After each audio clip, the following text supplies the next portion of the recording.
जय हिंद, नमस्कार। कैसे हैं आप सभी? हम आशा करते हैं कि आप सभी अच्छे होंगे, स्वस्थ होंगे, मस्त होंगे। इस नए क्लास में आप सभी का स्वागत है। तो जैसा कि आप सबका आज पेपर होने वाला है मैथ का, और हम आप लोग के लिए लेकर आ गए हैं मैथ का सब्जेक्टिव क्वेश्चन, जो आपके एग्जाम में प्योर पेपर में पूछा गया, उसका आंसर की है आपका। समझ लीजिए, सब्जेक्टिव क्वेश्चन जिसमें लघु और दीर्घ उत्तरीय प्रश्न आप लोगों को मैं बना दिया हूँ। तो आप लोग इस तरह के प्रश्नों को एग्जाम से होने से पहले एक बार जरूर देख कर जाइएगा। आपका एग्जाम शुभ होगा, अच्छा होगा। चलिए, तो सबसे पहले नंबर प्रश्न की तरफ चलते हैं। देखिए, केवल आपको 30 प्रश्नों में से 15 प्रश्न बनाना है, तो हमने 15 ही प्रश्न बनाया है। और लॉन्ग क्वेश्चन में से 4 प्रश्न बनाना है, जिनमें से मैंने 3 बनाया है, 1 छोड़ दिया है। आप उसको देख सकते हैं, क्योंकि क्वेश्चन मुझे क्लियर नहीं दिख रहा था। ठीक है, चलिए आइए सबसे पहले प्रश्न को देखिए।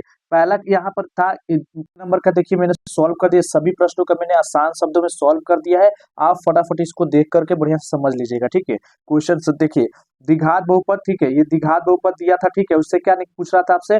अल्फा प्लस बीटा का मान पूछ रहा था, और अल्फा इंटू बीटा का मान पूछ रहा था। मैंने बना दिया है यहाँ पर, आप बना लीजिएगा। ठीक है, उसके बाद से यहाँ पर देखिए दूसरा नंबर प्रश्न क्या कह रहा है। यहाँ पर क्वेश्चन क्या पूछा था? यहाँ पर शून्यक निकालने को पूछा था, दिया था ये, और इससे आपको शून्यक निकालने को पूछा गया था। तो आप क्या कीजिएगा, ऐसे करके शून्यक निकाल लीजिएगा। ठीक है, तो ये शून्यक निकल चुका है। ठीक है, अब आइए तीसरे प्रश्न पर चलते हैं। तीसरा जो प्रश्न क्या कह रहा है, ध्यान दीजिएगा। तीसरे प्रश्न में क्या किया गया था कि यहाँ पर 2 समीकरण दे दिया गया था, और वहां पर x और y का भी मान दे दिया गया, और आपसे पूछा क्या जा रहा है? तो आपसे पूछा गया है वहां पर ए और बी का मान पूछना है। ठीक है, ए और बी का मान पूछना है। तो देखिए यहाँ पर मैंने इस तरह से बना दिया, यहाँ तक किया है। फिर इसके आगे जो है यहाँ से, उसके आगे जो है यहाँ से, इसके नीचे से जो आगे है वो कहाँ से? यहाँ से है। देखिए, तो ये यहाँ से है। ठीक है, उसके बाद यहाँ से क्या करेंगे, ऐसे ऐसे करके हमने ए और बी का भी मान क्या कर दिया, यहाँ से बी। उसके बाद हम यहाँ पर ए और बी का भी मान निकाल दिए। ठीक है, उसको से देखिए 4 नंबर में क्वेश्चन क्या पूछा गया है, ध्यान से देखिएगा। 4 नंबर में जो प्रश्न पूछा गया है कि यहाँ पर ये दिया गया और ये गुणनखंड है, मतलब इतना से भाग देने पर भागफल क्या आ रहा है, ये आपको बताना है। भागफल बताना है, यानी बहुपद का भाग भाग पूछा गया है।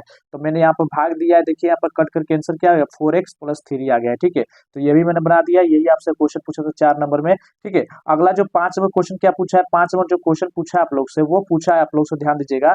वो क्वेश्चन पूछा है आप लोग से मौसा निकालने को पूछा है। किस किस का एल्गोरिथम विधि से, किस किस का 455 और 84 का। तो देखिए मैंने यहाँ पर लाइन बाय लाइन बना दिया है। ठीक है, यहाँ पर लाइन बाय लाइन देख सकते हैं, ये रहा ये रहा। ठीक है, ये देख लीजिए। ठीक है, ये मैंने बना दिया है लाइन बाय लाइन, और यहाँ पर उसका आंसर आ रहा है। ठीक है, चलिए उसके बाद अगला प्रश्न देखिए 6 नंबर में देखिए क्या क्वेश्चन पूछा है आप लोग से। 6 नंबर में जो है ना, 6 नंबर में देखिए क्या क्या पूछा है आप लोग से। तो 6 नंबर पूछा है आप लोग से कि दिया गया है द्विघात समीकरण ये वाला बराबर 0, और उसमें क्या पूछ रहा है आपसे, डी का मान पूछा गया है, और इसमें मूल की प्रकृति बताना है कि कैसा मूल है। ठीक है, तो सबसे पहले आपको डी का वैल्यू निकाल लेना है। उसके बाद क्या करना है, देखना है कि चूंकि डी बराबर क्या है, डी का मान जो है 0 से ज्यादा हो रहा है, तो इसका मूल क्या होगा, वास्तविक और असमान हो जाएगा। ये लिख देना है आपको, ये हो जाएगा आपका। ठीक है, उसके बाद से 8 नंबर देखिए, कोई बहुत सारे प्रश्न जिनमें से मैंने अलग अलग क्वेश्चन कराया है, जिसका आपको टोटल 15 ही प्रश्न बनाना है। ठीक है, अब 8 नंबर देखिए, 8 नंबर जो क्वेश्चन था, 8 नंबर में क्या कहा गया था? 8 नंबर में आपको योगफल ज्ञात करना था। ठीक है, इतने इतने का योगफल ज्ञात करना था। तो इसको कैसे बनाएंगे? तो यहाँ पर ध्यान दीजिए, इस तरह का एपी दे दिया गया, यहाँ पर ए का मान, यहाँ पर डी का मान, और हमने करके क्या किया है, देखिए यहाँ पर लाइन बाय लाइन जो है ना, यहाँ पर लाइन बाय लाइन सब सॉल्व कर दिया है। ठीक है, आप इसे अच्छे से देख लीजिएगा। ठीक है, इसे आप अच्छे से देख लीजिएगा। ठीक है, ये रहा, और यहाँ इसका 1625 आंसर भी आ गया है। ठीक है, अब आइए अगले प्रश्न की तरफ चलते हैं। अगला जो प्रश्न है 11 नंबर हम लोग का प्रश्न है, वो देखिए क्या प्रश्न पूछा गया है कि दिया गया है। ठीक है, क्या दिया गया है, ये एक समीकरण और एक समीकरण, और यहाँ से आपको क्या पूछा गया है, ध्यान दीजिएगा। यहाँ से पूछा गया है कि ये समीकरण क्या है, ये समीकरण संगत होगा कि असंगत। क्वेश्चन आपसे यही पूछा है कि संगत होगा कि असंगत।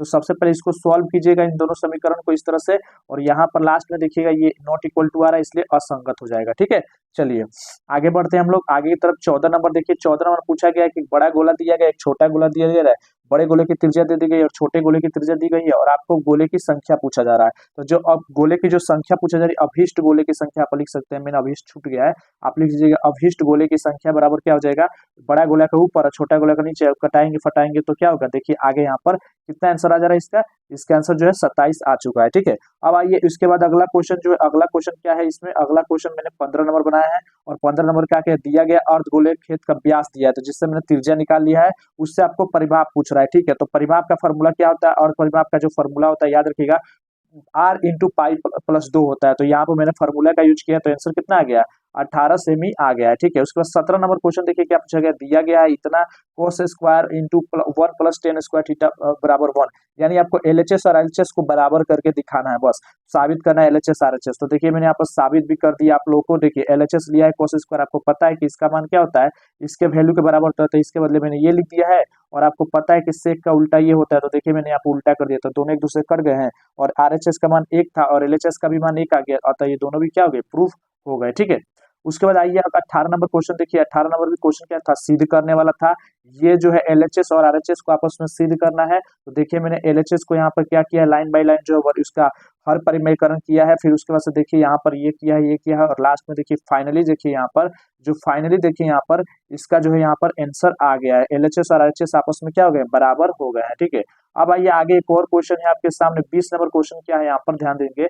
यहाँ पर जो इसका मान पूछ रहा है, तो इसका मान पूछ रहा है, तो इसको क्या करेंगे, एक देखिए यहाँ पर हमने चेंज किया है। यहाँ पर देखिए यहाँ पर चेंज करके हमने जब बनाया है तो इसका मान कितना आ गया, 1 आ गया है। ठीक है, कितना मान आ गया है, 1 आ गया है। ठीक है, अब आइए आगे एक प्रश्नों को देखते हैं। 21 नंबर प्रश्न क्या कह रहा है, 21 नंबर प्रश्न पूछ रहा है एक्स और वाई का मान निकालना है आपको। एक्स और वाई का मान समीकरण 2 दिया है, वहां से आपको एक्स और वाई का जो है ना मान निकाल लेना है। ठीक है, एक्स और वाई का मान निकालना है, तो देखिए समीकरण 1 करके उसके बाद से प्रतिस्थापन विधि का मैंने यहाँ पर प्रयोग किया है। ठीक है, उसके बाद देखिए मैंने वाई का मान निकाल करके वाई का मान समीकरण 2 में रख दिया है, देख लीजिए। और तब एक्स का मान आ गया, और एक्स का मान जो आ गया उसको वाई एक्स का मान जो समीकरण 3 में रख दिए हैं, तो हमारा देखिए ये आ गया। तो ये जो है आंसर हम लोग का आ गया है। ठीक है, अब आइए आगे प्रश्नों को देखते हैं। 25 नंबर, 25 नंबर में दिया गया था क्या कि आर का मान दिया गया था, डिग्री का मान दिया गया था, और एक आपसे वृत्तखंड के त्रिज्यखंड का क्षेत्रफल पूछ रहा है। तो आपको पता है ये फार्मूला होता है। ठीक है, और ये फार्मूला लगाएंगे तो आपको कितना आ जाए, 231 सेंटीमीटर स्क्वायर आ जा रहा है। ठीक है, अब आइए लॉन्ग क्वेश्चन को देखते हैं। लॉन्ग क्वेश्चन का मैंने 32 नंबर क्वेश्चन किया है। माना कि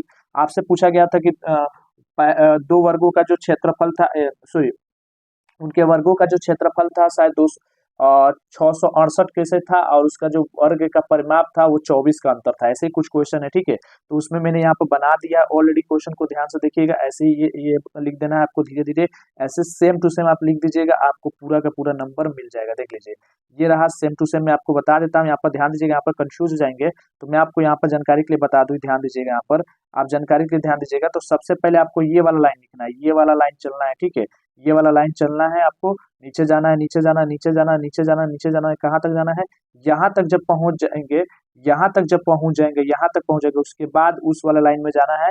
और उस वाला लाइन में कहाँ से जाना है, यहाँ से जाना है। उस लाइन में कहाँ से, यहाँ से आ जाना है। ठीक है, कि वाई का मान समीकरण इसमें रखने पर क्या हो जाएगा, ये रखने पर, ये रखने पर, और अंत में जो है आंसर 12 और 18 सेंटीमीटर आ जाएंगे। ठीक है, तो ये रहा आपके आंसर। ठीक है, उसके बाद से अब अगला जो क्वेश्चन है, अब देखिए मेरे पास जो समय नहीं था इसलिए मैंने उसको कहीं से भी गाइड से सहायता से मैंने लिख दिया, इसको आप देख लीजिएगा। ठीक है, तो 33 नंबर है, दो समरूप त्रिभुज का क्षेत्रफल का किन्हीं दो भुजाओं का अनुपात करो। 33 नंबर का देखिए ये हो जाएगा, आप याद रखिए 33 नंबर का जो आंसर हो जाएगा ये हो जाएगा, याद रखिएगा 33 नंबर क्या हो जाएगा, ये वाला आंसर हो जाएगा। देखिए इसको ऐसे करके सिद्ध कर दीजिएगा। ठीक है, देख लीजिए ऐसे करके आपको क्या कर देना है, सिद्ध कर देना है। और फाइनली जो है लास्ट में देखिएगा, यहाँ पर जो फाइनली है लास्ट में देखिए यहाँ पर सिद्ध होके आ गया है, प्रमाणित हो गया है। तो इसे आप आराम से उतार लीजिएगा।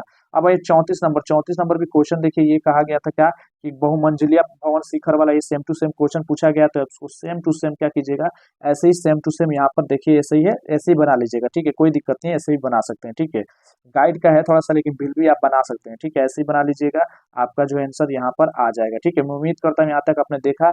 और यहाँ एक क्वेश्चन इसमें छूटा है, जो आपका ग्राफ खींचने वाला था, और क्वेश्चन मुझे दिखाई नहीं दे रहा था उसमें। ठीक है, कटा कटा था। ठीक है, इसके कारण क्वेश्चन कटा था, इसलिए क्वेश्चन छूट गया। अगर वो भी क्वेश्चन दिख जाता तो मैं उसको भी बना देता, लेकिन आपको काफी है, बन गया समझिए कि सारा का सारा। उम्मीद करता हूँ यहाँ तक देखा, इसके लिए जय हिंद, जय भारत। और चैनल को जरूर सब्सक्राइब कर लीजिएगा। ठीक है, रोजाना इसी तरह का कंटेंट देखना चाहते हैं तो चलिए।